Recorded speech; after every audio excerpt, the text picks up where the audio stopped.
Pour terminer cette série de présentations, je donne la parole à Jérôme, qui est donc le directeur du Saignant.com, qui va nous expliquer d'ailleurs ce que c'est que le Saignant.com. Bonjour Jérôme, Salut, comment vas-tu? ça va super, Merci d'être là. avec plaisir. Alors est-ce que pour commencer, tu veux bien te présenter et dans un deuxième temps nous dire ce que c'est que le Saignant.com? Ok, allons-y comme ça. Moi je m'appelle Jérôme et je suis le dirlo donc du .com du Seignanx, kesacolo.com. Au Ah oui, c'est départ, pas Saignant.com. ça marche dans les deux sens. On peut le dire .com du Seignanx ou on peut le dire Seignanx.com. Moi je dis plutôt le .com du Seignanx et j'écris plutôt Seignanx.com. Et donc, alors voilà, qu'est-ce que c'est le .com du Seignanx? Historiquement, c'est un office de tourisme. Et c'est l'office de tourisme d'un petit territoire qui s'appelle le Seignanx, donc je n'ai rien inventé. C'est un petit territoire de 8 communes qui est en fait situé dans les Landes, tout au sud de la côte landaise, à proximité immédiate du Pays Basque, de Bayonne et de Biarritz. Donc le territoire, c'est ça à peu près, voilà, on a... Pragmatiquement, on parle des villes de Tarnos, de Ondres, si c'est plus évocateur. Et donc, le Seignanx, c'est une communauté de communes landaises à proximité immédiate du Pays Basque. Donc, il y a du tourisme un peu, forcément. On est entre Biarritz et Hossegor. Donc, on a 6 km de plage, je crois, entre Ondres et Tarnos. Donc, et idéalement situé, je dirais, voilà, pour qui hésite à passer ses vacances ou à séjourner dans les Landes ou le Pays Basque. Bon, ben là, on est au milieu, pile, entre les deux. Donc, c'est le non-choix. Ce territoire-là, donc, s'est doté d'un office de tourisme communautaire en 2002. Et moi, je suis arrivé assez vite après, en 2003. Et donc, ça fait quand même au moins 22 balais que j'essaie d'être le dirlo de cet office de tourisme, qui est une petite structure, qui est une association à laquelle la collectivité confie des missions d'accueil, d'information et de promotion du territoire. Et puis, un peu comme tous les offices de tourisme, finalement, dont c'est un peu les missions toujours. Voilà. Et cet office de tourisme, on a mis quand même un bon coup de pied dedans il y a quelques années pour dire finalement, quitte à gérer toutes les informations d'un territoire, à identifier à travers des bases de données la liste des campings, des hôtels, mais aussi des restaurants, des loueurs de vélos, des écoles de sœurs, j'en passe et des meilleurs. Donc nous, on est un peu des gestionnaires de bases de données. Alors, c'est pas ce qu'on dit comme ça de prime abord d'un office de tourisme, mais c'est une réalité. Donc on gère beaucoup de données territoriales pour pouvoir en faire la synthèse et les partager aux touristes. Sauf que nous, on s'est dit, c'est dommage quand même que cette structure-là, elle soit uniquement dédiée aux touristes, en fait. Est-ce qu'on ne pourrait pas se poser la question d'avoir un office de tourisme qui aurait aussi une utilité pour les habitants? Parce que, alors d'où ça vient cette réflexion? C'est parce que, voilà, moi ça fait longtemps que je bosse dans le tourisme, je suis plus tout jeune. Et autant il y a 25 ans, moi quand j'ai commencé, c'était hyper facile d'identifier un touriste en fait. Je dis pas que c'était marqué dessus, mais en général, il avait une bagnole avec une plaque immatriculée 59 ou 66 ou ce qu'on veut. Donc, on le reconnaissait déjà. Il y avait des différences culturelles, les accents étaient plus marqués, etc. Il avait une caravane accrochée au cul de la Simca. Donc, voilà, ça aussi, ça donne à voir quand même. Et donc, les touristes passaient par les circuits sur lesquels on les envoyait. Et puis, il y avait les locaux qui avaient leurs raccourcis, qui avaient leurs petits plans, etc. Donc, au niveau des usages, il y avait une vraie différence, je trouve, entre un touriste et un résident. Sauf qu'en 25 ans, il est passé un petit peu sous les ponts. En 25 ans, on a vu apparaître des plateformes, des opérateurs internationaux, etc. Déjà, on a vu passer le web, parce que moi, j'ai un peu connu l'époque d'avant. J'ai connu cette mondialisation, cette internationalisation, cette presque un peu ce qui va avec, de stéréotypisation. Je dois inventer des mots, ouais. Oui, tu peux. Ok, cool.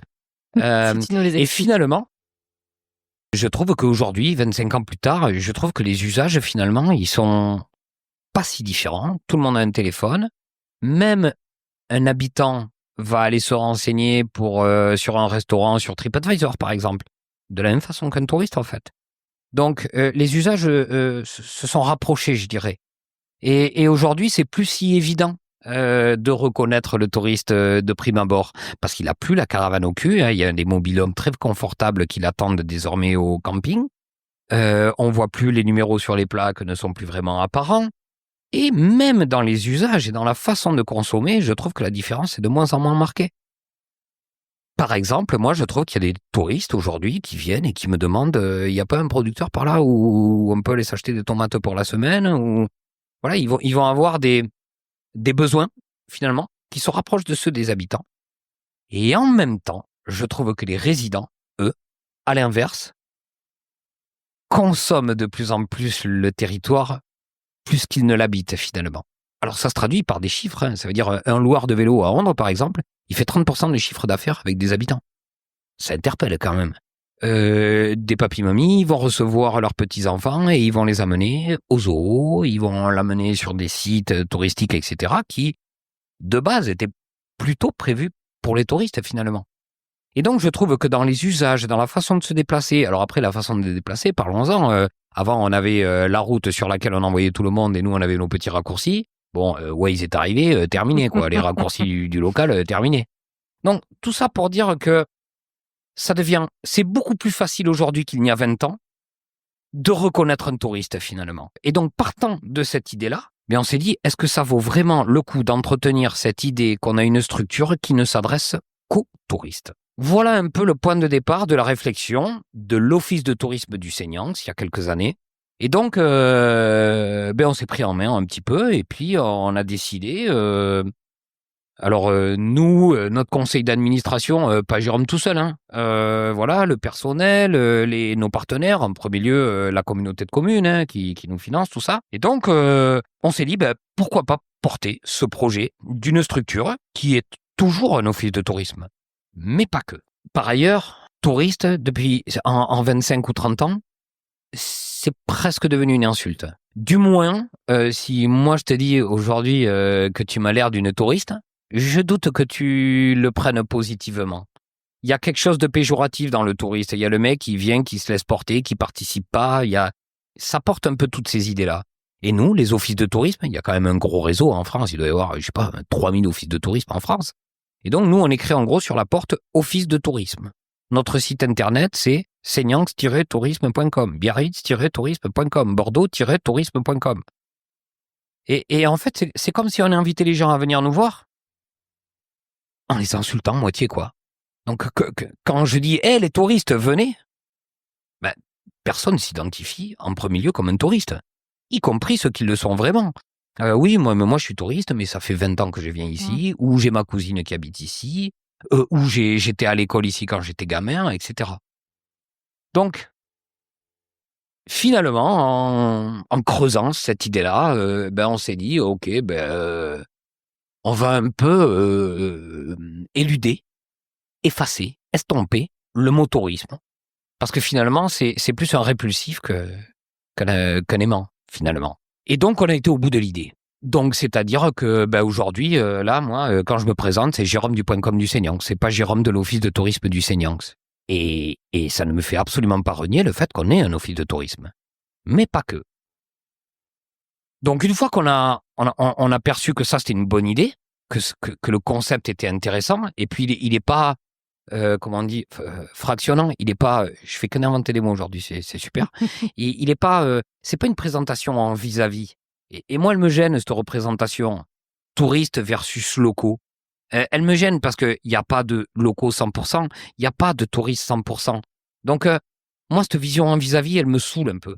Et où on met un néo-résident? Où est-ce qu'on met un saisonnier? C'est quoi? C'est un touriste, un mec qui vient en vacances ici parce qu'il a grandi et il était à l'école ici et que pour des raisons professionnelles, il s'est barré à l'autre bout de la France.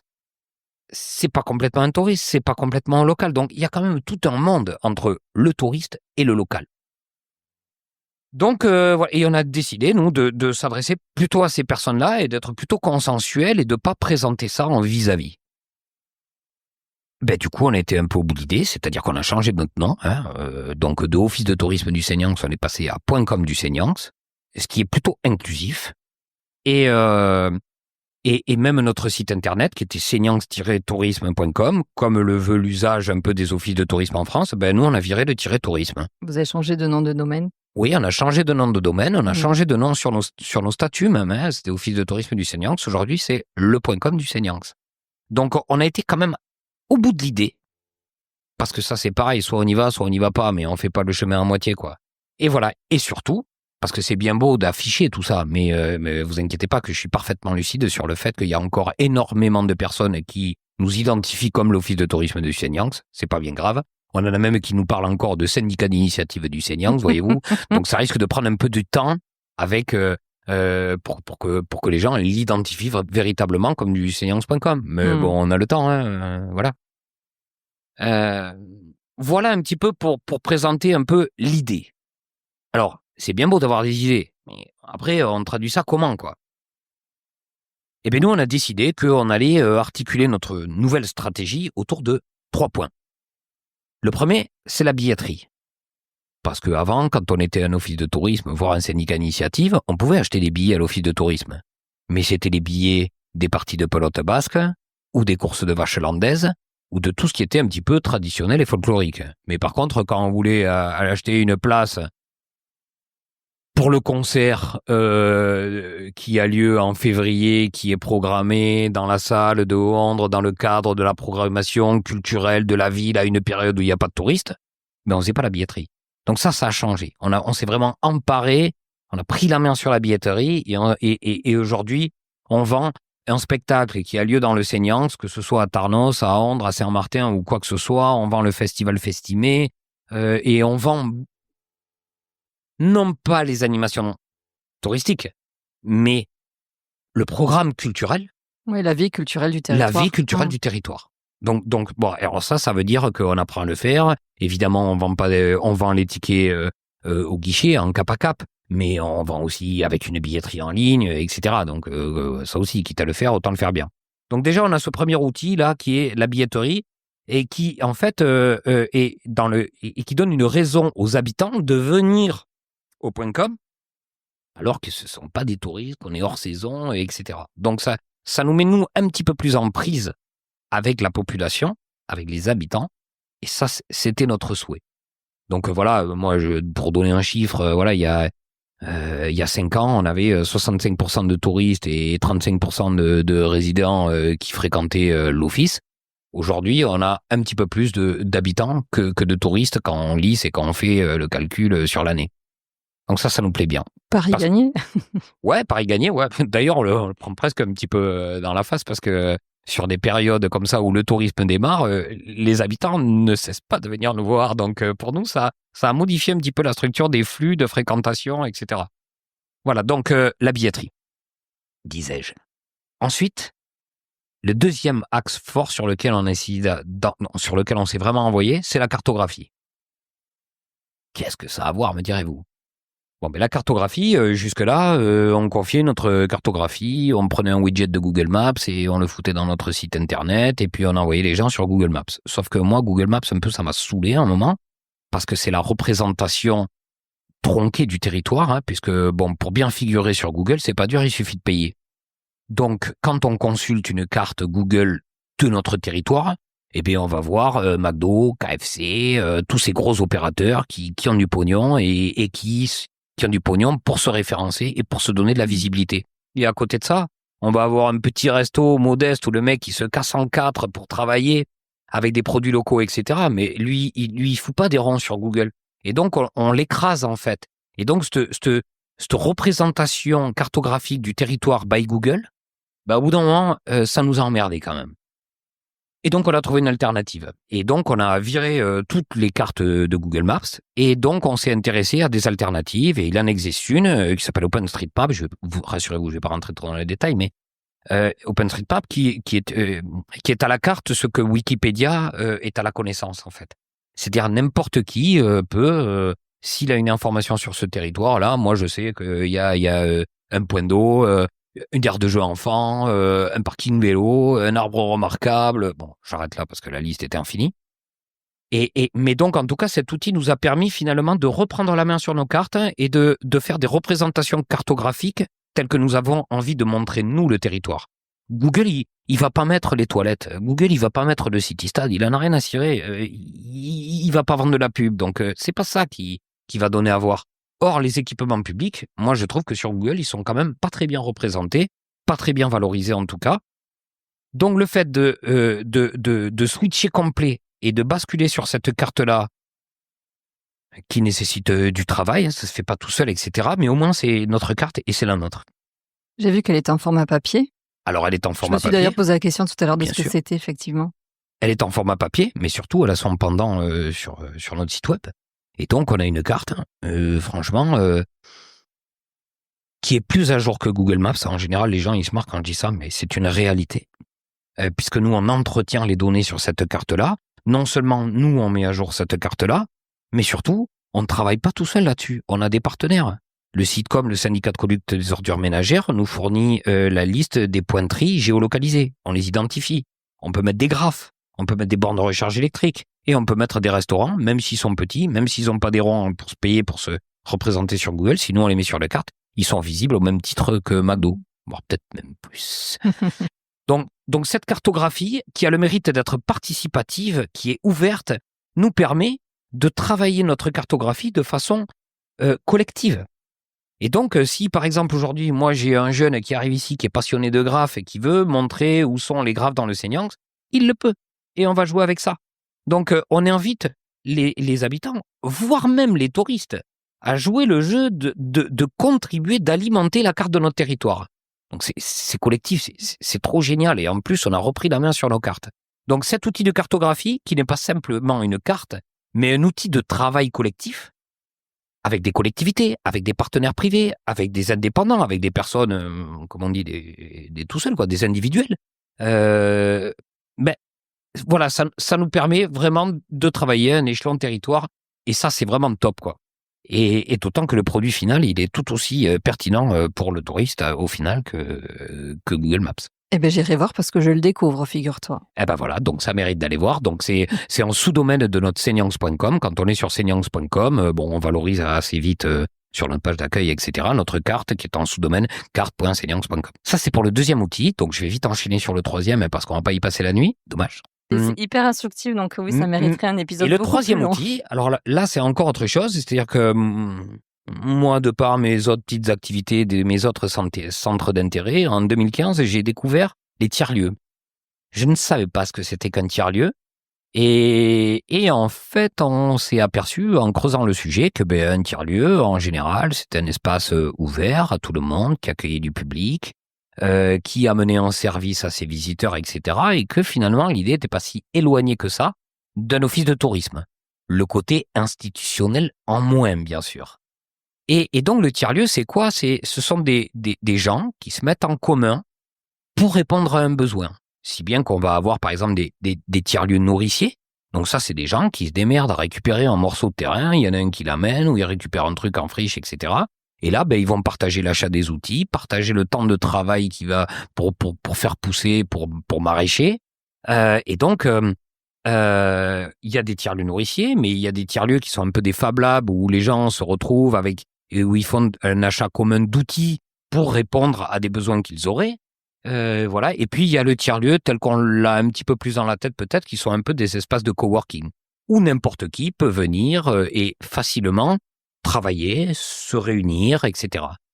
Et nous, comme dans le cadre de notre projet, on avait l'opportunité de déménager pour un bâtiment plus grand, et on s'est dit, mais putain, l'occasion est trop belle. Donc du coup, le tiers-lieu va sûrement nous permettre de travailler un petit peu plus en prise avec les habitants aussi. Et aujourd'hui, notre salle dans laquelle nous sommes, aujourd'hui, on l'ouvre librement. Alors, pas spécialement pour la louer à des assureurs ou des banquiers. Nous-mêmes, on est associatifs, on se revendique de l'économie sociale et solidaire. Et on voit qu'il y a des assos qui ont du mal à trouver des espaces pour se réunir, etc. Donc, voilà, grosso modo, on a dit, OK, office de tourisme, open data, open space, open bar. Et donc, voilà, on a fait savoir. Alors, il y a du bouche à oreille, etc. Et puis, petit à petit, il y a une association qui est venue, qui en a parlé à une autre, etc. Si bien qu'on peut avoir des associations qui sont les apiculteurs amateurs du Seignanx, des associations plus institutionnelles, des partenaires à nous, évidemment. Et voilà, et puis Permaps, par exemple, je pense à ça, un projet de tiers-lieu qui s'est un peu structuré ici dans ces locaux, mais il y en a plein d'autres.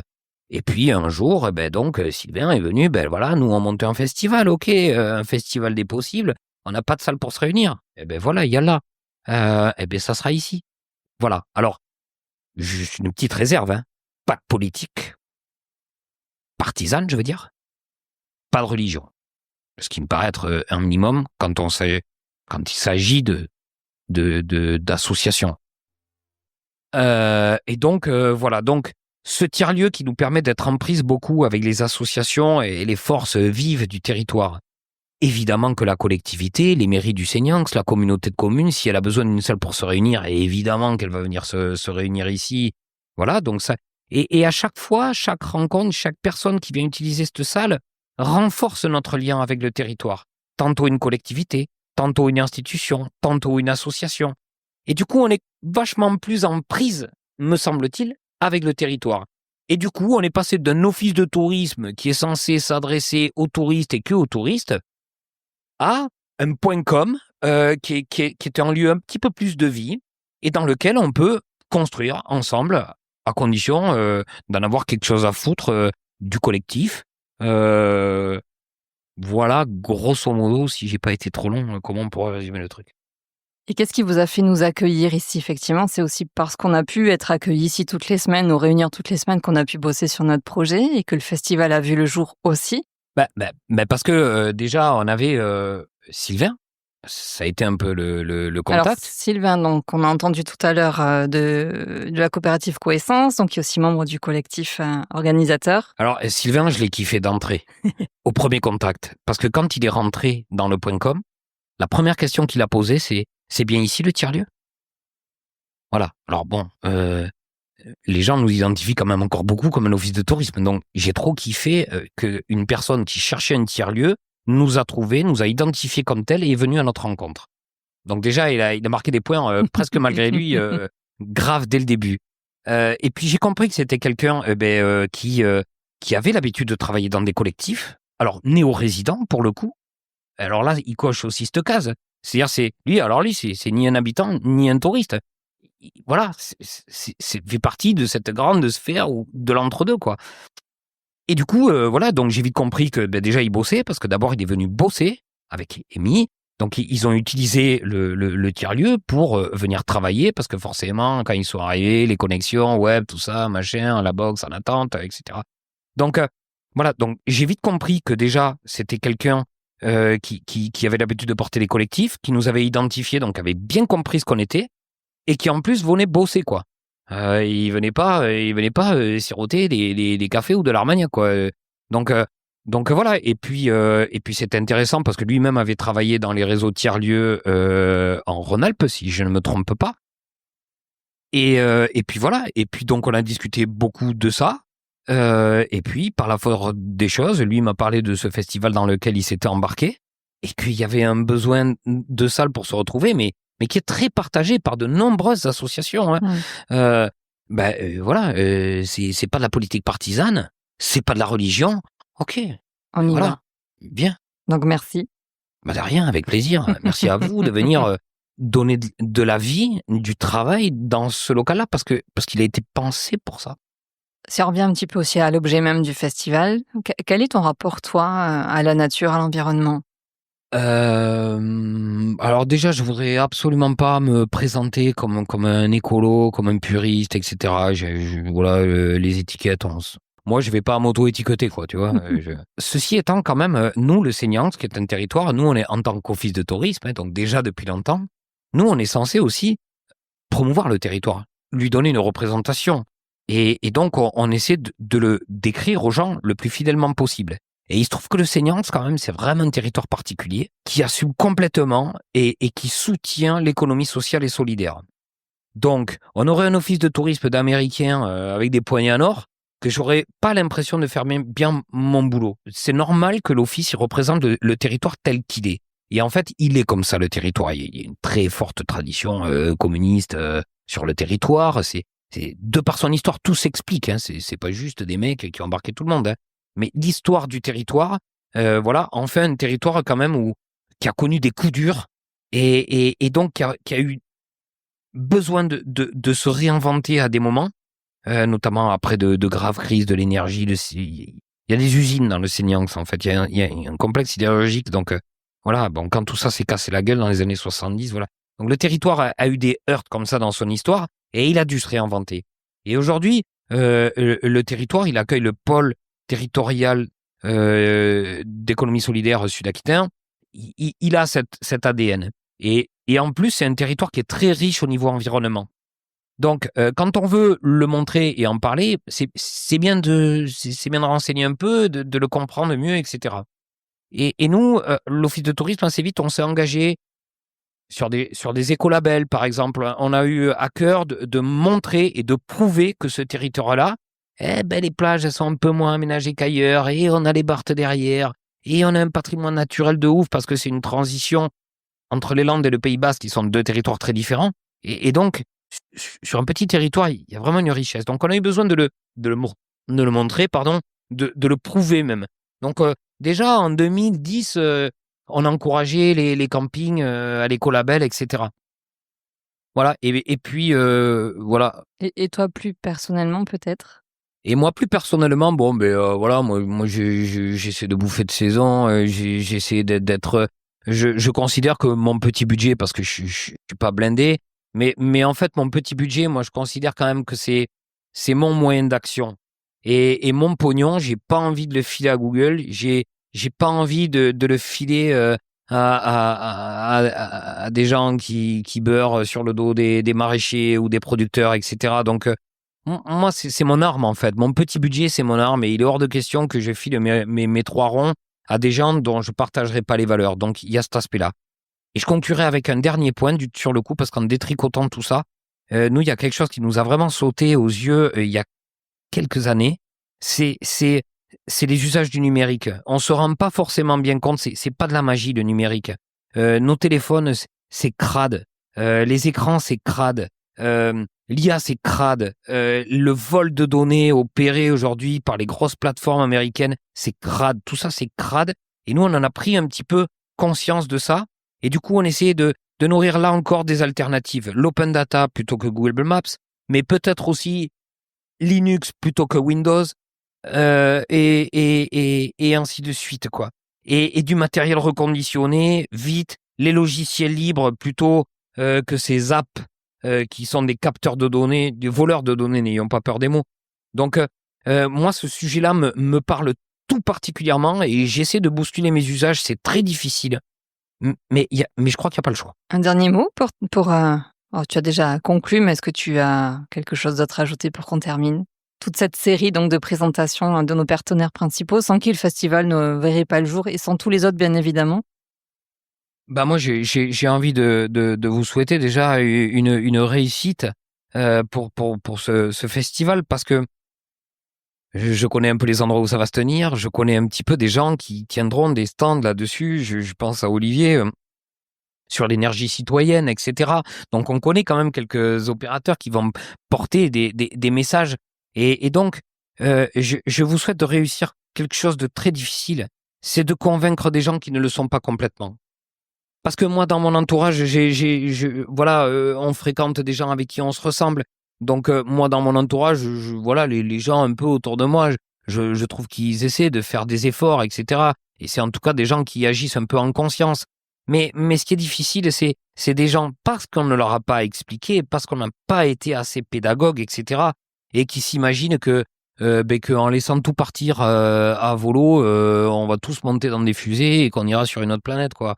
Voilà, faut être un peu lucide quand même. Moi, j'ai des gosses, j'ai pas envie de leur laisser une terre brûlée, voilà, et où on sera complètement esclave d'outils numériques qui rendent con, comme l'intelligence artificielle.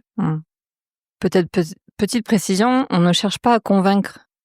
Tu vois, c'est peut-être là aussi la différence par rapport à d'autres interventions. On a choisi un angle plus, tu vois, de la joie, de l'émerveillement, de la proposition de découvrir ce qui nous, tu vois, notre environnement, l'océan, la forêt, la plage, la biodiversité. Mais c'est déjà pas Peut-être, tu vois. incompatible. Oui, Mais c'est sûrement la meilleure façon de s'y prendre. oui, C'est pas en arrivant avec des discours dogmatiques d'ayatollah, etc., qu'on va convaincre les gens. Je crois pas. Par contre, en montrant les aspects vertueux, no hay lucha sin alegría. Et pour mener une lutte efficace, il faut qu'elle soit portée, il faut de l'allégresse, faut de l'élan, faut de la joie, quoi. C'est sûr que si on se dit pour sauver la planète, il faut vraiment être hyper con, parler à personne et militer. Ouais, mais non, en fait. Donc, mais même si vous le dites pas comme ça, j'espère que ce festival posera des questions et éveillera. Voilà.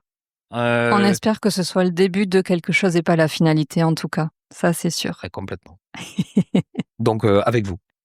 Je suis pas sûr de passer tout l'après-midi avec vous parce que moi, ce jour-là, je suis des permanences, je suis au boulot et donc.